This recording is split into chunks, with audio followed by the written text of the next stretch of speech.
Good afternoon to you. For Taylor Sue, I'm Regan Devines in Caracas, Venezuela. Thank you so much for joining us here on From the South. The International Court of Justice in The Hague does have jurisdiction in the dispute between Bolivia and Chile over the former's claim to access to the sea. The court announced its decision a few hours ago. Bolivia brought its demand to the International Court back in 2013, but the Chilean government appealed, claiming it had absolutely no jurisdiction. Chile's objection has been rejected with a vote of 14-2. Bolivia based its claim on almost a century's worth of diplomatic and historical documents in which Santiago committed to resolve the issue of its neighbors' access to the sea. Chile stripped Bolivia of this access in the Pacific War between 1879 and 1883.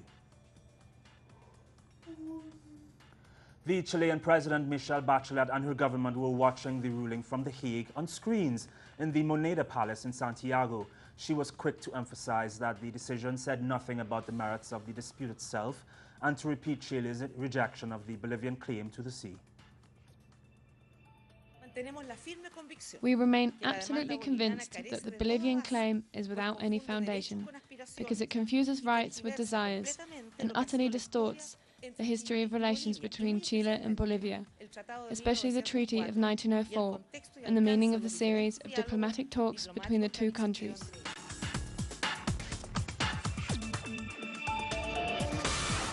And to follow this story, we now go to Bolivia, where our correspondent Dimitri O'Donnell has been following the ruling. Hi, Dimitri, how are you? Dimitri, can you hear me? I'm sorry, we'll try to get him a bit later on. Moving on. The announcement made yesterday about the peace agreement between the Colombian government and the FARC has been received with joy among the victims of the conflict and a number of Colombians' former presidents.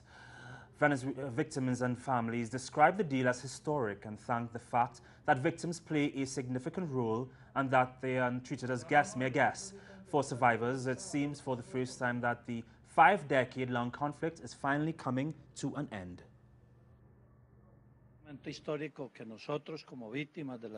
It's a historic moment, and as victims of the FARC for the death of 11 Congress members from the Valle del Cauca killed, this fills us with a lot of hope to not ever have to go back to live with this kind of terror that we've had to live with, and to call for whole truth with the FARC of what happened with the deputies from Valle del Cauca. They owe us an explanation, and now more than ever, we're going to demand it. I definitely think that this was the most important thing that happened to us in the past 3 years of negotiations, of dialogue without results. But now, as victims can be calm, and I hope a lot from them, as they have offered it.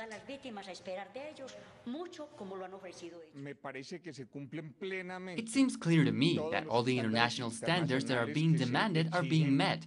And this is without a doubt a very important precedent for the world because on one hand, there is full compliance with what the Geneva courts authorize with regards to international human rights law, and there is a wide amnesty for a good part of the members. On the other hand, it's been left very clear that the principles of truth, justice and reparation are going to be respected. Well, the message is that peace is near, that they have made an extreme breakthrough in the conversations. They have crossed the line of no return, and I think that that is great news for the Colombian people and for all of the Americas. However, it's not been all positive reactions. Some Colombians, including former President Álvaro Uribe, have expressed their rejection to the deal.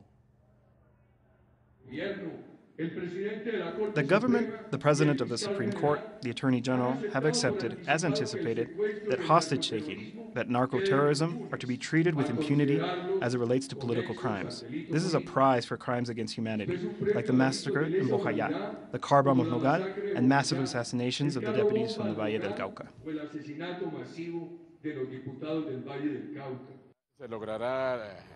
It will be great if the peace process came through because we have been longing for peace for many years. But I won't believe it until I see it because these gentlemen from the guerrilla have been deceiving us for a long time, for many decades. Now let's look at some of the points contained in the deal. Firstly, a special judicial commission for peace will be set up to put an end to impunity, decide reparations for victims of the conflict and to sanction those responsible for serious crimes. Also, a broad amnesty will be granted to those accused of political crimes. Another is that this amnesty will not apply to those responsible for serious crimes against humanity and war crimes, including kidnapping, torture, forced disappearances, and extrajudicial killings.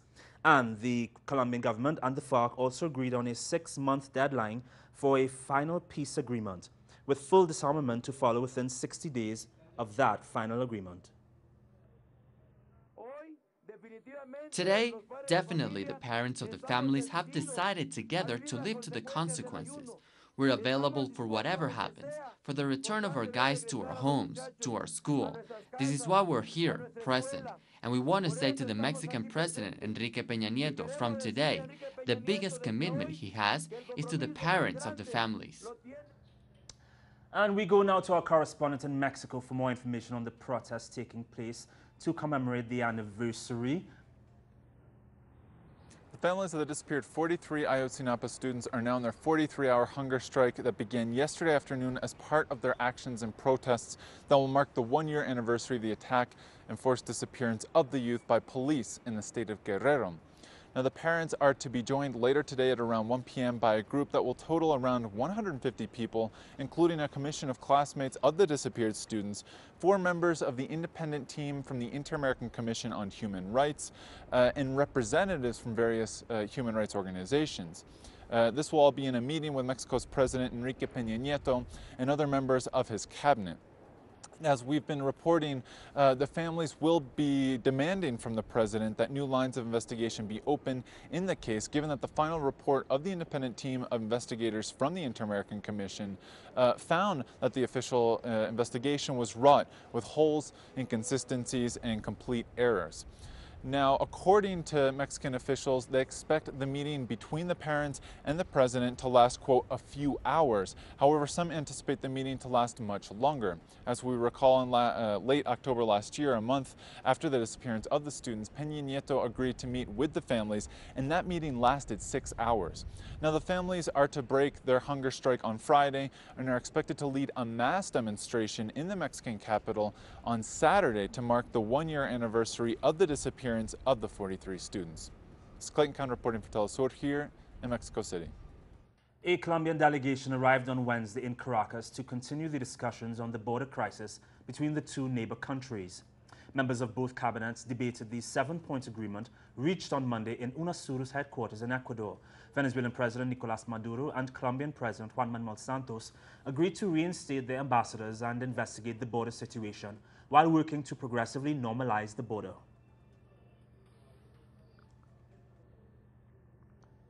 In Honduras, legal experts from around the world have been meeting to analyze the election of the country's next Supreme Court. One Colombian judge expressed his concern over political interference in the Honduran justice system. Luis Vargas is a Colombian judge who is internationally recognized for his work on refugee cases in his own country. He was in Honduras for a forum that analyzed all the problems in the selection of a new Supreme Court. With impunity rates in Honduras running at above 95%, he says that the lack of justice will continue until there is a real independence of the judiciary. Society itself has to take on the need for a real judicial system that has the same power as the other branches of the state that it is supposed to control, namely the executive and the legislative powers. In Colombia, it was the Constituent Assembly which took this on and passed the basic constitutional reforms. A number of other high-profile international judges were also at the forum, including Baltasar Garzón from Spain. They too expressed concern at the situation of the Honduran justice system, where this year alone 62 judges have been dismissed because refused to bow to political pressure. We consider that these sackings were illegal and they're only intended to frighten the judges to keep them quiet. These are certainly an attack on the independence of the judiciary. Ever since the coup in Honduras in 2009, the justice system has been controlled by the military and the executive power. Many thought that the election of a new Supreme Court was an opportunity to change this, but it seems that the political control will continue and, if anything, become deeper. Gerardo Torres, Telesur, Central America. The Argentine state's participation in private companies has translated into higher profits for many. Leo Poblete Coduti is there in Argentina, and he filed this report.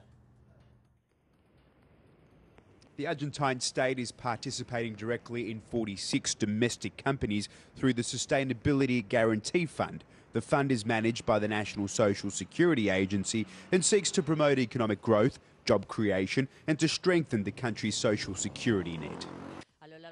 In recent years, there has been a phenomenal recovery of assets which belong to all the Argentine people. These assets have been squandered during the previous decade.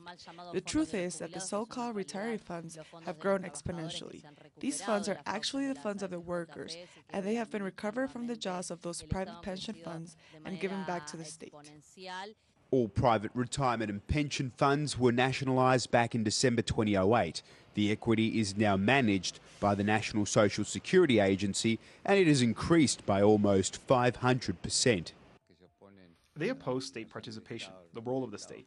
One of the reasons has to do with the information the state now has as a major shareholder in these companies. The state knows what exactly is going on within these companies. They can no longer hide their true profit margin. No longer can they evade taxes. And this, to them, means lower profits. Although the state's management of pension funds has been hugely successful, now covering more retirees than any other Latin American country, Argentina's neoliberal opposition is a staunch rival to state participation in private companies. It has become clear that the state, if it has the political will, can manage just as well as the private sector and even more efficiently. To protect state-owned shares in companies from being privatised, Argentina's National Congress approved on Wednesday the creation of the National Agency of State Holdings in Companies. The autonomous body will have a board of 5 members whose task will be to ensure that the shares are not misused for financial speculation instead of sustainable development. As of this week, state-owned shares in private companies are now considered to be of public interest, and if any future government wants to come along and sell them off, it'll need the approval of 2/3 of Parliament in order to do so. Leo Politeguti, Telesur, Buenos Aires. The government of Brazil will present its Millennium Goals and achievements to the United Nations Sustainable Development Summit in New York this Friday. Among other issues, Brazil will present its proposal to battle climate change. The country has also committed to reduce illegal deforestation in the Amazon region by the year 2030. It has also pledged to restore 12 million devastated hectares in the region.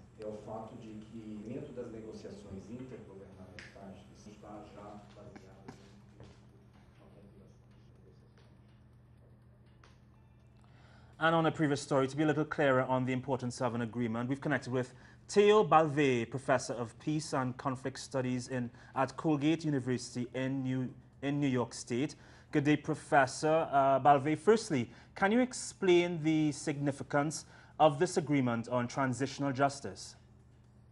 Sure. Well, it's a groundbreaking agreement because the negotiations have been going for 3 years now. It's more than half century of armed conflict. And the Transitional Justice Agreement, out of all the points, was really the one that had really dragged the talks on for a long time now. It's one of the prickliest issues. Basically, the question that was being sorted out by the parties was, you know, what kind of justice system are we going to have in place for both sides, both perpetrators from both sides, when we do come to an agreement? You know, what kind of juridical process are we going to go through to ensure that you know, that the peace is long-lasting? And so the fact that they clinched this last sort of piece of the puzzle makes the talks irreversible. The successful outcome of the talks, at least, irreversible. And so they announced that within 6 months they will finally sort out the final details and sign an agreement ending what has been Latin America's longest-running civil war. And the reparation of the victims was one of the most contentious points of agreement. It was finally reached, but how is this going to pan out? Who is going to be considered a victim? Well, that's one of the big questions that this new tribunal is going to have to sort out, because at the beginning of the talks, the two parties weren't even speaking the same language. You know, the FARC said agrarian reform and the government said rural development. In the case of victims, it was much the same sort of talking at cross purposes. The FARC very much considered themselves victims of state terror for more than 40 years. A lot of people in Colombia consider themselves victims of the FARC. And there's also a long history of abuses by the military, and the military says, we are not victimizers. We are the ones protecting democracy. So clearly, there's a big disconnect between all these positions, and that's the piece that's not really clear, is exactly what the kinds of reparations are going to be. They've been talking about restorative justice in the sense of the FARC wouldn't necessarily serve prison sentences, but would be the term being used in the agreement so far is they would be deprived of certain liberties, but it's not clear which ones. And the kind of work that they would do would be more sort of restorative work with victims, demining, in terms of also eradicating coca crops as well.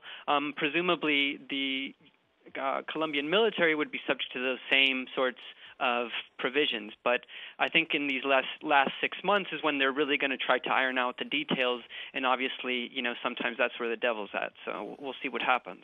Professor Balto, let's take you to the next point. The FARC agreed to lay down its weapons within 2 months after the deadline, but it didn't agree to deliver them.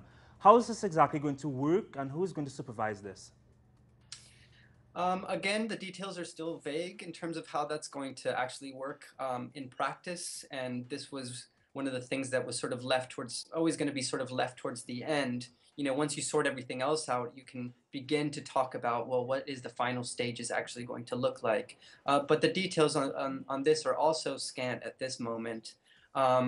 Clearly, the FARC has a lot of concerns about their transition into civilian political life because they have always been on the receiving end of paramilitary and military repression every time they've tried to make a transition into civilian life. And they have done so always. Apologies, we seem to have lost Dr. Balve. We will try to get him at another point in time. We'll move on now.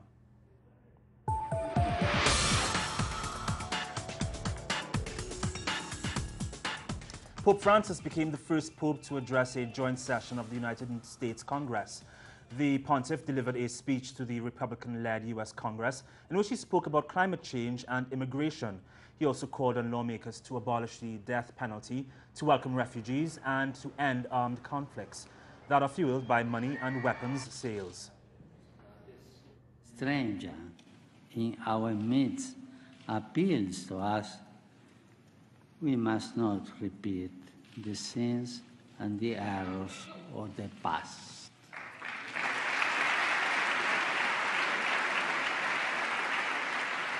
We must resolve now to live as nobly and as justly as possible. As we educate new generations not to turn their back on our neighbors and everything around us. Building a nation calls us to recognize that we must constantly relate to others, rejecting a mindset of hostility in order to adopt one of reciprocal subsidiarity in a constant effort to do our best. I'm confident that we can do this. More so, Pope Francis also urged Congress to take action now on climate change. Call for a courageous and responsible effort to redirect our steps and to avert the most serious effects of the environmental deterioration caused by human activity. I'm convinced that we can make a difference, I'm sure. The European Union's emergency summit was held yesterday in an attempt to come to a mutual consensus on how the bloc should handle the refugee crisis. In the end, the summit failed to come up with common policies, illustrating that there continues to be cracks in the EU. However, a decision was made up to step up fingerprinting and identification of refugees in Greece and Italy by November. The group also pledged over $1 billion for the UN Refugee Agency and the World Food Programme, as well as more help for Turkey, Lebanon, Jordan and the Balkan countries. Meanwhile, at a German parliament session, Chancellor Angela Merkel said that Europe is not close to solving the crisis. She added that the pledge of money was not enough and that each member state should have a permanent process to fairly distribute for refugees. Still in Europe, we now head to Catalonia, where people will head to the polls this Sunday for their regional elections. But this is not just another general election. These elections are seen as a plebiscite on a split from Spain, since a referendum on independence was banned last year. Current Catalan President Artur Mas said that independence is the only tool to move Catalonia away from austerity. While Spain experienced 6 years of an economic downturn, Catalans called for more autonomy over taxes. The Volkswagen emissions scandal is showing no signs of slowing down. It has been recently revealed that the car maker has also manipulated diesel emissions tests in Europe. According to Germany's Transport Minister Alexander Dobrindt, the company has to confirm how many of the 11 million vehicles affected are in Europe. Meanwhile, in the US, Volkswagen will dismiss the R&D chiefs of Audi and Porsche and Volkswagen's chief executive on Friday. Over 700 pilgrims have been killed in a stampede near Mecca, Saudi Arabia's Islamic holy city, when they were performing the symbolic stoning of the devil ritual during the annual Hajj or pilgrimage. Some 850 people have been injured as well in the tragedy. Over 2 million people were performing the annual Islamic pilgrimage when around 9 a.m. there was a sudden surge in the crowd. Information on what led to the surge has yet to be made available. Palestinians are also celebrating the Feast of Sacrifice. In Jerusalem, thousands flocked to Al-Aqsa Mosque, which suffered Israeli attacks in the past day. While in Gaza, the celebration is filled with sadness for the loss of the loved ones during the last Israeli offensive. It is Eid al-Adha here in the Palestinian territories today, and it is the second of the two Islamic holidays in the Islamic calendar. And we can say that we saw happiness in the eyes of Palestinian people here on the ground in Gaza, and we also have seen sadness today as some Palestinians are celebrating this occasion, taking their children to playgrounds and gardens, going to the beach, enjoying some time with the family. Other people who lost their relatives last year are going to the cemeteries and they are visiting their graves. Now we head to our U.S. correspondent Bianca Paris, who has been following the Pope's trips in the United States, and of course she has a perspective on the aftermath of the pontiff's speech.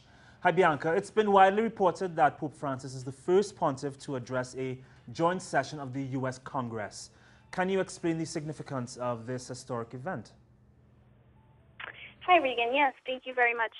He has, of course, been the first Pope to address a joint session of Congress, and this is very significant because of the messages that he brought up during this meeting. He spoke, of course, of climate change, which he has been speaking of in all of his papal visits throughout the world. He also spoke of ending war and, you know, all of the lives that have been lost because of violence and war around the world. He also mentioned the refugees and migrants from all over the nation, from all over the world, who have, you know, chosen to, or who have been forced to leave their home countries, and due to violence, due to poverty, due to different circumstances. And he asked the members of Congress and all of the other important governmental representatives that were there during this meeting to please allow these people to come here, and not only here in the U.S., but our whole continent. He mentioned that, you know, we should be opening our arms to welcome these people and allow them to have the same opportunities that people in the whole American continent have had thus far. He also mentioned the death penalty, the abolition of the death penalty, which to him is something that is very significant. He brought up justice and equality that the Congress should represent for the people as representatives of the people. And he mentioned Martin Luther King, Dr. Martin Luther King during this example. He also expressed, that yes, although he is grateful for the efforts that have been made in climate change, he would really want everyone in the world, not only the world leaders, but people to kind of make an effort to together come and make these changes that will help not only the planet but humanity itself. And I wanted to highlight that, while he was addressing Congress, there was a celebration, as they called it.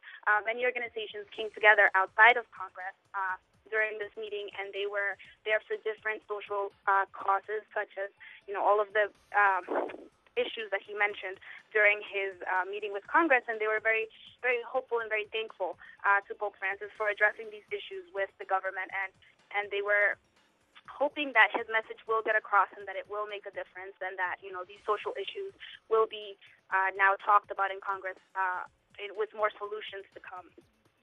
Finally, Bianca, and we know the Pope had chosen to have lunch with homeless people after his speech. What do you think is the message that he's sending to the rest of the world?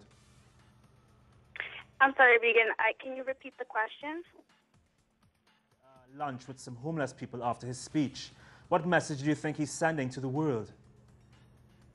Yes, we were actually present during this luncheon, which he hosted after his speech. It was at the St. Patrick's Cathedral here in Washington, D.C., and his message with this was that of humility. He is a pope of the people, as he has said himself, and he chose to spend this time with the homeless community and some members of the church who were very eager to have him there. He came to St. Patrick's Cathedral, he blessed their lunch, and he walked among the masses, and people were able to, be near him, ask for his blessing. They were able to touch his hand. A lot of people were very moved by the fact that, he walked between everyone, and he allowed people to take pictures with him and to ask for his blessing. Although security was obviously with him, but he got very close to the people, and that was, I think, the message that he was trying to give, that, he is willing to show all of the things that he says. He's also willing to do them. He wants to spend the time with the people who most need it. Thank you so much, Bianca. We know you have a long day with the Pope today. We'll touch base with you tomorrow. Thank you very much, Regan.